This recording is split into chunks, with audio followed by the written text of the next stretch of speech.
Then है official language. तो part 17 जो है वो ऑफिशियल लैंग्वेज के साथ में डील करता है, ठीक है, इन आर्टिकल 343 टू 351।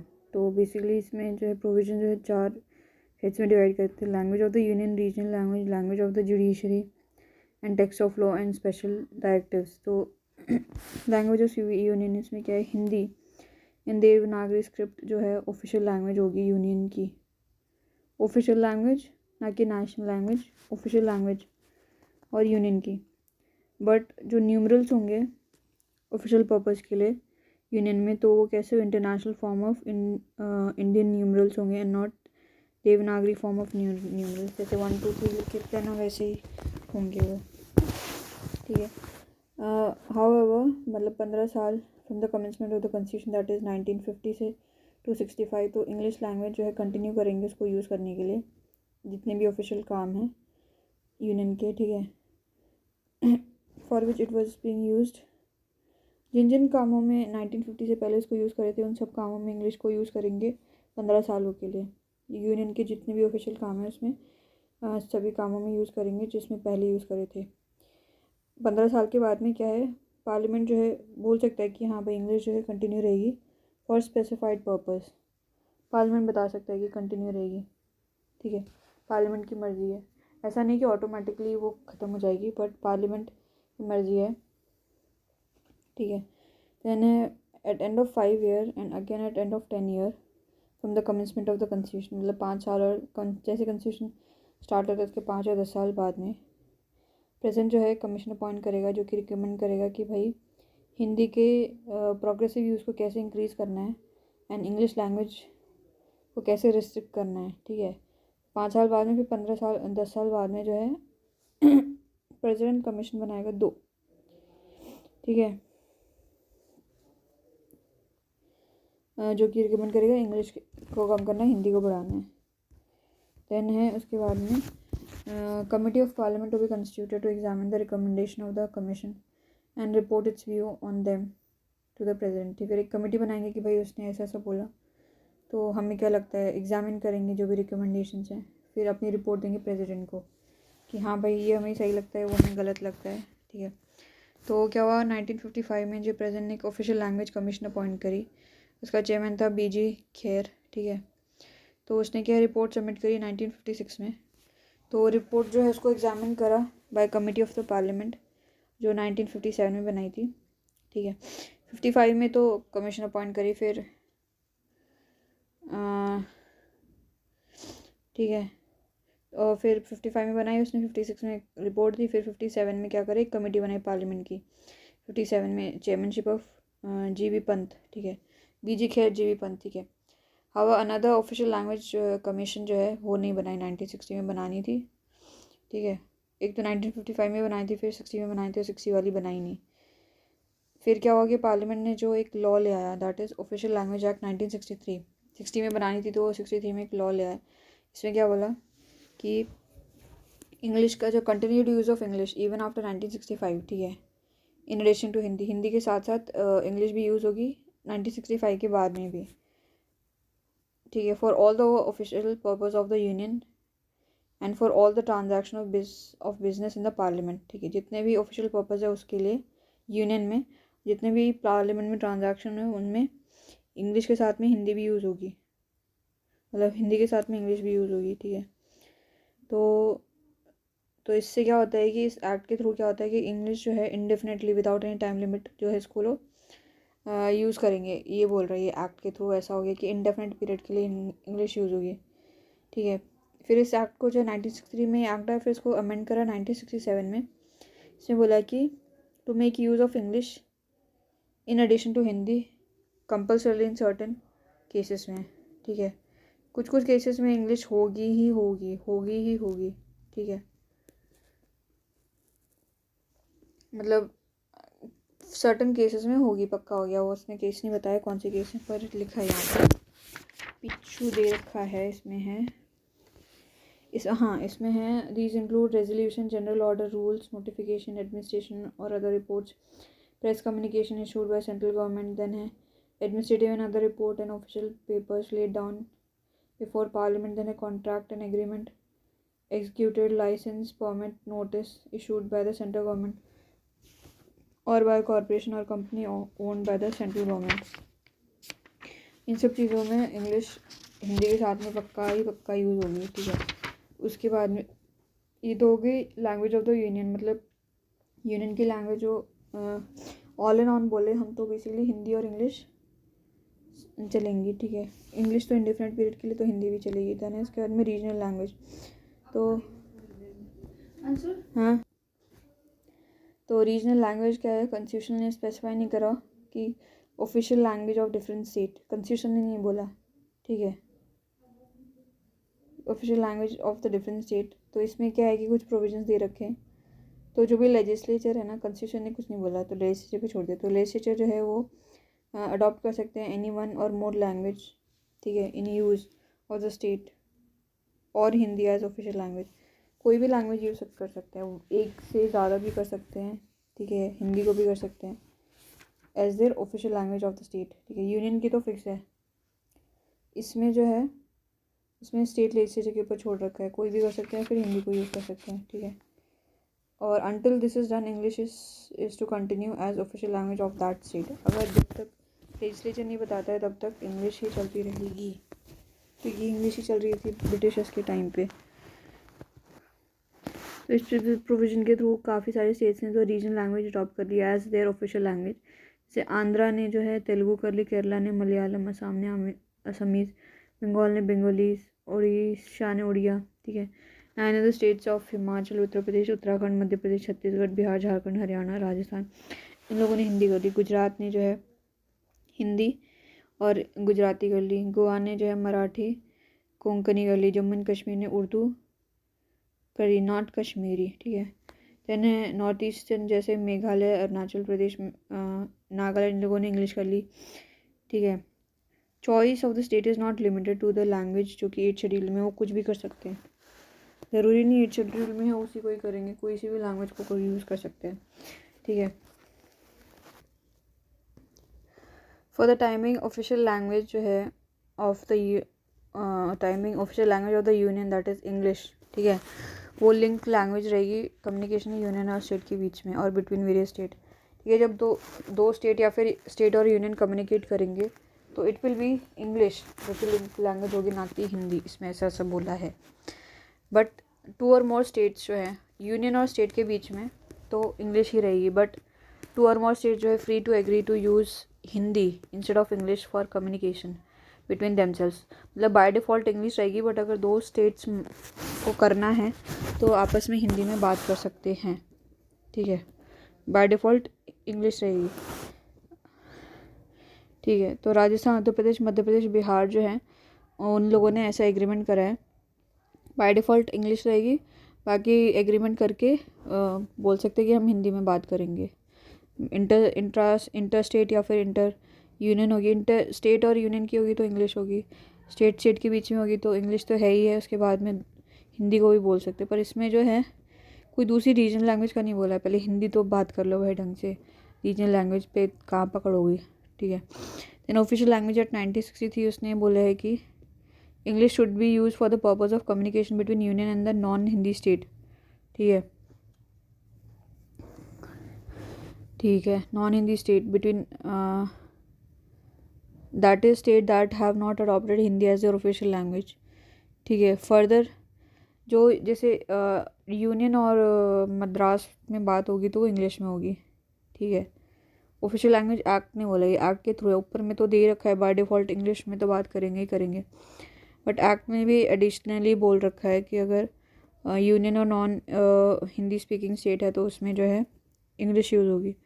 फर्दर जहाँ पे हिंदी इज़ यूज़ हो रही है for communication between Hindi and non Hindi state, such communication Hindi should be जो अकम्पेन्ड बाय इंग्लिश ट्रांसलेशन। फिर एक्ट ने एक और बात बोल दी, जहाँ पे पहले हिंदी का यूज़ हो रहा था, जब प्रेसिडेंट को मतलब डिमांड पे किसी ने डिमांड करी है स्टेट में, तो प्रेसिडेंट सेटिस्फाई हो जाता है कि बेसिकली कुछ स्टेट की कुछ सब्सटेंशियल पोर्शन जो है पॉपुलेशन वो बेसिकली एक पर्टिकुलर लैंग्वेज को यूज़ करती है और वो चाहती है कि वो लैंग्वेज वो स्टेट रिकग्नाइज़ करे, ठीक है। तो वो मतलब स्टेट को डायरेक्शन दे सकता है कि भाई उसको ऑफिशियली रिकग्नाइज़ करे वो स्टेट, ठीक है। तो इससे क्या होगा कि जो लिंग्विस्टिक माइनॉरिटी इंटरेस्ट हैं जो उनके प्रोटेक्ट हो। तो मतलब सिंपल सी बात है कि किसी स्टेट में कोई लोग चाहते हैं कि हमारी ये लैंग्वेज है इसको रिकग्निशन मिले, और रिकग्निशन से क्या होगा, उसका प्रोटेक्शन होगा, ठीक है, और protecting the interest of minority, linguistic minority. तो उसके लिए जो है प्रेसिडेंट जो है डायरेक्ट करेगा कि भाई स्टेट को कि भाई तुम लोग जो है इस पर्टिकुलर लैंग्वेज को डिज़ायर मतलब रिकग्नाइज़ कर दो, ठीक है। देन है language of judiciary and text of law. तो इसमें क्या होगा, कॉन्स्टिट्यूशन जो है, तो कॉन्स्टिट्यूशन बताता है about the language of court and legislation, ठीक है। तो जब तक पार्लियामेंट पर्टिकुलरली नहीं बताता तब तक इंग्लिश यूज़ होगी किस किस में, जितने भी सुप्रीम कोर्ट की प्रोसीडिंग्स हैं, ठीक है, और जितने भी हाई कोर्ट की प्रोसीडिंग्स हैं तो उनमें इंग्लिश ही होगी। जब तक प्रेसिडेंट पार्लियामेंट बताता नहीं है, सॉरी, जब तक पार्लियामेंट नहीं प्रोवाइड करेगा तब तक इंग्लिश यूज़ होगी। पहला तो प्रोसीडिंग में, दूसरा जो authoritative text of all bills acts ordinance order rules regulations and bylaw at centre and the state, ठीक है। तो इन सब में बट जो गवर्नर है वो प्रेसिडेंट से पहले पूछ के तो वो क्या कर सकता है कि बोल सकता है भाई हिंदी या फिर कोई दूसरी ऑफिशियल लैंग्वेज होनी चाहिए उस स्टेट की, उसको यूज़ कर सकते हैं हाई कोर्ट के प्रोसीडिंग्स में, ठीक है। But not with respect to judgment decree order passed by it, ठीक है। मतलब जजमेंट डिक्री ऑर्डर जो है हाई कोर्ट के वो इंग्लिश में ही होंगे जब तक पार्लियामेंट नहीं बोलेगा। बट ओनली प्रोसीडिंग्स, जो भी प्रोसीडिंग चल रही है ना, बीच बीच में जो प्रोसीडिंग चल रही है वो ही हिंदी या फिर ऑफिशियल लैंग्वेज में हो सकती है, वो भी तभी जब गवर्नर प्रेसिडेंट से पहले पूछे और वो परमिशन दे, तब हाई कोर्ट में जो भी प्रोसीडिंग्स होगी वो होगी। Otherwise judgment decree and orders जितने भी फाइनल जो रहता है वो सारे इंग्लिश में होंगे जब तक पार्लियामेंट नहीं बताती। अगर पार्लियामेंट ने बोल दिया हाँ भाई तुम लोग कर सकते हो ऑफिशियल लैंग्वेज में जो भी स्टेट की है, तो हो जाएगी, ठीक है। सिमिलरली अगर एक स्टेट लेजिस्लेचर जो है, तो जो स्टेट लेजिस्लेचर है वो बता सकता है कि इंग्लिश के अलावा कोई भी लैंग्वेज, मतलब इसमें ऑफिशियल लैंग्वेज भी नहीं बोली स्टेट की, इस prescribe use of any language other than English किस किस में, बिल्स में, एक्ट्स में, ऑर्डिनेंस में, ऑर्डर में, रूल में, रेगुलेशन में, बाय लॉ में। बट ट्रांसलेशन जो है इंग्लिश में होना चाहिए, ठीक है। मतलब लेजिस्लेचर की बात हो रही है, ये जो लॉ बन रहे हैं उनमें, ठीक है। तो स्टेट लैंग्वेज तो वही है, उसके अलावा अगर कोई लैंग्वेज होगी तो वो स्टेट लेजिस्लेचर बताएगा कि भाई जैसे राजस्थान का है वहाँ पे हिंदी चल रही है, राजस्थानी चल रही है मान लो, उसके अलावा अगर उसको चाहिए कि भाई कोंकणी चलेगी, ठीक है, तो उसमें स्टेट लेजिस्लेचर बता देगा कि अभी कोंकणी में हम बिल लेके आएंगे, एक्ट लेके आएंगे, ordinance, order, rules, regulations, bylaw जो है, पर उसका जो है एक इंग्लिश ट्रांसलेशन भी साथ में होगा, ठीक है। इसमें हिंदी का नहीं बताया कि हिंदी ट्रांसलेशन होगा, बस ये कि इंग्लिश ट्रांसलेशन होगा उसके साथ में। देन ऑफिशियल लैंग्वेज एक्ट 1963, तो ये बोल रहा है कि अगर किसी भी एक्ट का, ऑर्डिनेंस का, ऑर्डर का या रेगुलेशन का या बाय लॉ का उसका हिंदी ट्रांसलेशन है और वो पब्लिश हुआ है under authoritative text of president, तो अंडर अथॉरिटी ऑफ प्रेसिडेंट, तो वो अथॉरिटेटिव टेक्स्ट माना जाएगा। मतलब प्रेसिडेंट ने कि कोई भी साइन कर दिया किसी एक्ट पे, ऑर्डिनेंस पे, ऑर्डर पे, रेगुलेशन, बाय लॉ पे, ठीक है, उसका हिंदी ट्रांसलेशन पे कर दिया है तो वो जो है मतलब अथॉरिटेटिव टेक्स्ट होगा। और फिर इसी एक्ट में बोला है कि फर्दर जितने भी बिल हैं पार्लियामेंट में इंट्रोड्यूस होंगे उसका एक हिंदी ट्रांसलेशन होगा। Every bill introduce in the parliament is to be accompanied by Hindi translation. और सिमिलरली जो है स्टेट एक्ट्स और ऑर्डिनेंस का भी हिंदी ट्रांसलेशन होगा कुछ कुछ केसेस में, इस एक्ट में बताया है, ठीक है। देन ये एक्ट जो है मतलब गवर्नर को पावर देता है कि भाई वो प्रेसिडेंट से पहले पूछ के क्या कर सकता है, वो बोल सकता है कि प्रेसिडेंट से पहले पूछ के कि भाई हिंदी को या कोई दूसरी ऑफिशियल लैंग्वेज है स्टेट की उसको यूज़ कर सकते हैं जजमेंट के लिए, डिक्री के लिए, order passed by high court, ठीक है, of the state, but that they should be जो है कंपेन्ड बाय इंग्लिश ट्रांसलेशन। तो ये बेसिकली ऊपर जो है कॉन्स्टिट्यूशन गवर्नर को पावर दे रहा है कि प्रोसीडिंग जो है प्रेसिडेंट से पूछ के हाई कोर्ट की वो हिंदी में या फिर जो ऑफिशियल लैंग्वेज में होती, फिर पर दोबारा फिर ये एक्ट बोल रहा है कि गवर्नर जो है जजमेंट डिक्री ऑर्डर जो है हाई कोर्ट के वो भी हिंदी या फिर क्या बोलते हैं ऑफिशियल लैंग्वेज में हो सकती है प्रेजेंट से पहले पूछ के। ये एक्ट बता रहा है और वो कॉन्स्टिट्यूशन ने प्रोविज़न दे रखा है। तो मतलब प्रोसीडिंग, जजमेंट, डिक्री, ऑर्डर जितने भी हैं वो हिंदी या फिर ऑफिशियल लैंग्वेज में हो सकते हैं। गवर्नर प्रेसिडेंट से पहले पूछेगा, प्रेसिडेंट अलाउ करता है तभी, बट उसका एक इंग्लिश ट्रांसलेशन दोनों ही केसेस में होगा। तो हिंदी जो है उत्तर प्रदेश में, मध्य प्रदेश, बिहार में यूज़ होती है। ठीक है, गवर्नर पूछ लेता है कि भाई हम लोग जो हैं ऑर्डर, जजमेंट, डिक्री जो भी है क्या हिंदी में भी होगा, तो हाँ बोल दिया। ठीक है, बट जो है पार्लियामेंट ने ऐसा कोई प्रोविज़न नहीं बना रखा कि जो है हिंदी सुप्रीम कोर्ट में यूज़ होगी। ठीक है, तो इसलिए सुप्रीम कोर्ट में जितनी पटिशन्स है वो इंग्लिश में ही होंगी, हाई कोर्ट में हो सकती हैं। ठीक है, ये जो है प्रोविज़न ये स्टेट के लिए दे रखा है, पर पार्लियामेंट के लिए जो है वो इसके सुप्रीम कोर्ट के लिए जो है वो पार्लियामेंट के पास में पावर, पर पार्लियामेंट ने ऐसा कुछ करा नहीं है। तो 1971 में एक पटिशन आई, बोला कि on arguing in Hindi a habeas corpus petition in supreme court, but court ने जो कैंसिल कर दिया उसकी petition on the ground that language of the court was English and allowing Hindi would be unconstitutional. तो स्पेशल डायरेक्टिव्स, तो इसमें बोला कि कॉन्स्टिट्यूशन जो है contain जो certain special directives to protect the interest of linguistic minority and to promote the development of Hindi language। ठीक है, then protection of linguistic minority in this regard constitution ने following provisions दे रखे हैं इसमें। then है मतलब any aggrieved person has the right to submit a representation for the redress of his grievance। मतलब जो भी grievance को redress करने के लिए जो भी application होगी, जिस भी ऑफिसर को देगा, अथॉरिटी को देगा, यूनियन या फिर स्टेट में, तो किसी भी लैंग्वेज में हो सकती है जो कि यूनियन या फिर स्टेट में यूज़ हुई है। इसका मतलब है कि representation can not be rejected on the ground that it is not an official language. मतलब ग्रीवियंस से रिलेटेड वो रिड्रेस करने के लिए कुछ जो भी भेजेगा ना लिख के, तो वो किसी भी लैंग्वेज में हो सकती है जो कि स्टेट और यूनियन की ऑफिशियल लैंग्वेज है, लैंग्वेज यूज़ हो रही है, सॉरी, स्टेट एंड यूनियन में। ठीक है, देन है 7th CAA 1956 के थ्रू जो है on the recommendation of state reorganisation commission ये रिकमेंड करा है कि that every state and local authority जो है वो प्रोवाइड करेंगे एडिक्वेट फैसिलिटीज़ जिससे कि इंस्ट्रक्शन जो है वो मदर टंग में दे सके at primary stage of education to children belonging to linguistic minority. ठीक है, तो president can issue the necessary direction for this purpose. तो मतलब प्रेजेंट डायरेक्शन दे सकते हैं भाई स्टेट और लोकल अथॉरिटी, तुम लोग कुछ करो ऐसा। देन प्रेसिडेंट जो है एक special officer for linguistic minority को अपॉइंट करेगा और इसका क्या काम रहेगा कि ये इन्वेस्टिगेट करेगा वो मैटर जिनमें कॉन्स्टिट्यूशनल सेफगार्ड दे रखा है एंड उसको रिपोर्ट करेगा कि हाँ भाई ये सेफगार्ड्स हैं, इनका पालन हो रहा है, इनका नहीं हो रहा है और इतना प्रोग्रेस चल रहा है। ठीक है, और फिर वो प्रेसिडेंट जो है वो रिपोर्ट पार्लियामेंट के आगे रख देगा और बेसिकली स्टेट गवर्नमेंट जो भी कंसर्न है उसको दे देगा रिपोर्ट। ठीक है, अगर उसका कुछ इंटरेस्ट है तो उसमें। देन है डेवलपमेंट ऑफ हिंदी लैंग्वेज, तो कॉन्स्टिट्यूशन ने जो है सेंटर के ऊपर ड्यूटी डाल रखी है कि भाई आपको हिंदी को प्रमोट करना है।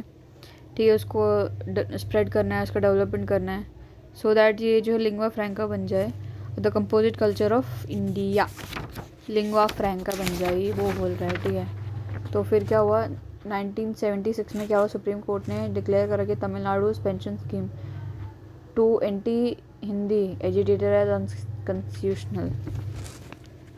ठीक है, तो further centre is directed to secure basically क्या है एनरिचमेंट ऑफ, फर्दर सेंटर को डायरेक्शन दे रखा है कि भाई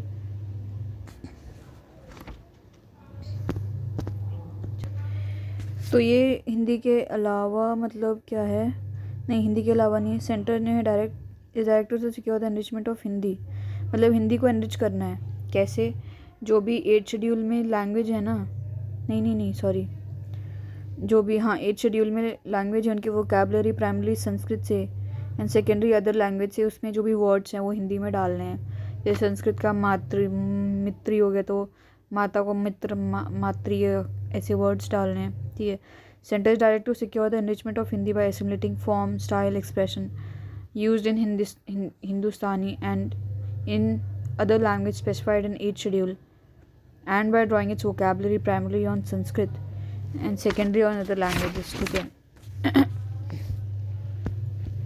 तो 2016 में जो है 8 शेड्यूल में 22 लैंग्वेज है, ओरिजिनली 14 थी। तो कौन कौन सी है अल्फ़ाबेटिकली बेसिकली असमी, बंगाली, बोडो, डोंगरी भी बोलते हैं इसको, गुजराती, देन है हिंदी, कन्नड़, कश्मीरी, कोंकणी, मैथिली, देन है मैथिली भी बोलते हैं, मलयालम, मणिपुरी, मराठी, नेपाली, उड़िया, देन है पंजाबी, संस्कृत, संथली, सिंधी, तमिल, तेलुगु, उर्दू। ठीक है, सिंधी को जो है 21 CAA 1967 इसमें ऐड करा था। कोंकणी, मणिपुरी, नेपाली को 71 CAA 1992 में ऐड करा था। बोडो, डोंगरी, मैथिली, संथाली को 92 CAA 2003 में ऐड करा था। ठीक है, तो ये हैं कौन कौन से हैं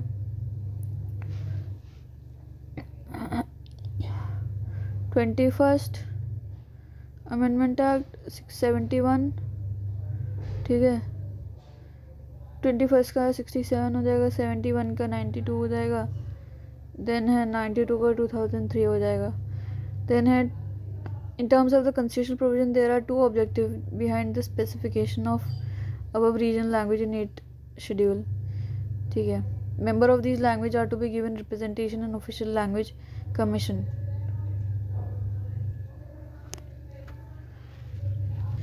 तो इसमें जो मेंबर ऑफ दीज जो है languages are to be given representation in official language commission.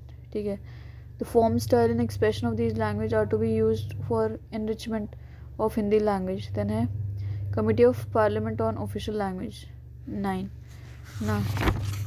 तो इसमें क्या है, this information is laid downloaded from the website of committee of parliament on official language, ministry of home affair, government of India. ठीक है, then official language act जो है 1963 वो बोलता है कि भाई एक सेट करनी है committee of parliament on official language, जो कि भाई देखेगा कि हिंदी की कितनी प्रोग्रेस हो रही है ऑफिशियल पर्पस के लिए यूनियन में, मतलब यूनियन में हिंदी को कितना यूज़ कर रहे हैं उसके लिए कमेटी बनाएंगे, पार्लियामेंट की कमेटी बनाएंगे। ठीक है, तो कमेटी जो है constituted after 10 years from the promulgation of the act. जब ये एक्ट आया बोला कि उसके 10 साल बाद बनानी है, तो 26 जनवरी 1965 में नहीं under this act this committee was to be constituted after 10 years of the promulgation of the act. ठीक है, अकॉर्डिंगली जो फिर कमिटी बनाई 1976 में। ठीक है, 76 में कमेटी आई, तो कमेटी में 30 मेंबर थे पार्लियामेंट के, 20 लोकसभा से, 10 जो राज्यसभा से। तो इसमें क्या है, एक्ट में कुछ कुछ प्रोविजंस थे relating to composition and function of the committee. तो उसने बोला कि 10 साल के बाद में जब एक्ट आया तो क्या बोलते हैं कमेटी बनाएंगे on official language, on a resolution to that effect being moved in either house of the parliament with previous sanction of the president and pass both the. इसमें की कमेटी में 30 मेंबर होंगे, 20 जो है लोकसभा से होंगे, 10 जो है राज्यसभा से होंगे, और ये इलेक्ट होके आएंगे by the members of the house of people and, मतलब वो जो मेंबर है MP जो लोग हैं दोनों राज्यसभा लोकसभा में, ये लोग इलेक्ट करेंगे। ठीक है, according to the system of proportional representation by means of single transfer vote. अरे भाई इसमें भी पंगे होंगे क्या। तो बेसिकली क्या है, कमेटी की ड्यूटी रहेगी कि भाई वो देखेगा कि हिंदी का कितना प्रोग्रेस हो रहा है, ऑफिशियल पर्पस में कितना यूज़ हो रहा है, यूनियन में कितना यूज़ हो रहा है इसका। ठीक है, ऑफिशियल पर्पस में। ठीक है, और फिर वो सब रिपोर्ट देगा प्रेसिडेंट को, रिकमेंड करेगा कि भाई ठीक है कि कैसे करना है और कैसे बढ़ावा दे सकते हैं। फिर प्रेसिडेंट जो है रिपोर्ट को पार्लियामेंट में दे देगा और स्टेट को भेज देगा। ठीक है, प्रेसिडेंट जो है after consideration of the report and the view expressed by the state governor जो है issue direction in accordance in the whole or any part of the report with the whole, मतलब जो है रिपोर्ट देने के बाद में प्रेसिडेंट जो डायरेक्शन दे सकता है भाई, मतलब जो रिपोर्ट को कंसिडर करके और जो स्टेट के जो व्यूज़ हैं उनसे सुन के प्रेसिडेंट जो है डायरेक्शन दे सकता है। ठीक है, और जो इस कमेटी का चेयरमैन होगा वो मेंबर जो होंगे कमेटी के वो इलेक्ट करेंगे। तो कन्वेंशन के हिसाब से यूनियन होम मिनिस्ट्री जो है वो चेयरमैन बनता है। ठीक है, तो क्या बोलते हैं कमेटी जो है रिपोर्ट सबमिट करेगी और रिकमेंडेशन भी देगी प्रेसिडेंट को कि भाई कि हिंदी का कैसा यूज़ हो रहा है, सेंटर को रिपोर्ट देगी जैसा ऑब्जर्व करा उसने। ठीक है, देन है कमिटी जो है सेटअप 3 सब कमिटीज़ एंड पर्पस इनका रहेगा कि भाई वो इंस्पेक्शन करेंगे पहले 3 सब committee. The various ministries department were divided into 3 different groups हैं। और ये बेसिकली क्या कर सकते हैं, बेसिकली एसेस करने के लिए use of the official language. ठीक है, तो ये जो एमिनेंट पर्सन है उनको इनवाइट कर सकते हैं, जैसे कि education, judiciary, voluntary organisation and secretary of ministries department for oral evidence के लिए।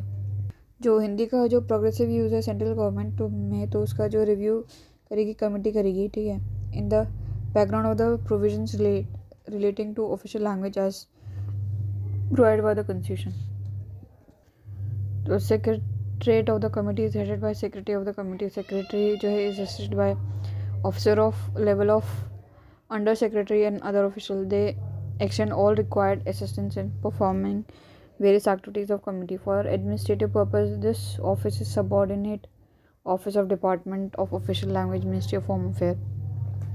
क्लासिकल लैंग्वेज स्टेटस तो 2004 में जो है गवर्नमेंट ने डिसाइड करा कि भाई न्यू कैटेगरी की लैंग्वेज निकालेंगे जिसको क्लासिकल लैंग्वेज। तो 2006 में जो है क्राइटेरिया लेके आ गए। तो 2016 में जो 6 जो है को क्लासिकल लैंग्वेज का स्टेटस दे दिया 16 तक। तो फर्स्ट है तमिल जो कि 2004 में आई, संस्कृत 2005 में, तेलुगु 8 में, कन्नड़ 8 में, मलयालम 13 में, ओडिया 14 में।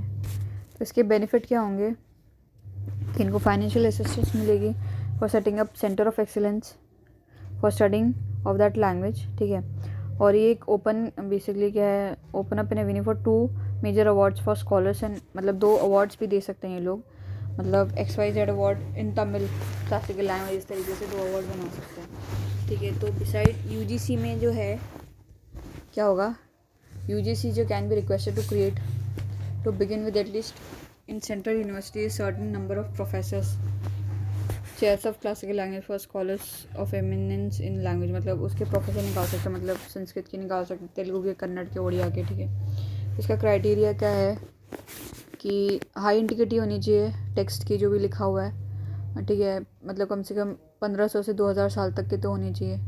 ठीक है, a body of ancient literature text होने चाहिए which are considered valuable heritage by generation of speaker and basically literary tradition that is original and not borrowed. Original होना चाहिए, बोरोड नहीं होना चाहिए, वैल्यूएबल होने चाहिए। ठीक है, बेसिकली जो क्लासिकल लैंग्वेज और जो लिटरेचर है वो मॉडर्न वाले से अलग होनी चाहिए। ठीक है, कुछ डिसकंटिन्यू हो सकती है between the classical language and the later form और इट्स ऑफ शूट। ठीक है,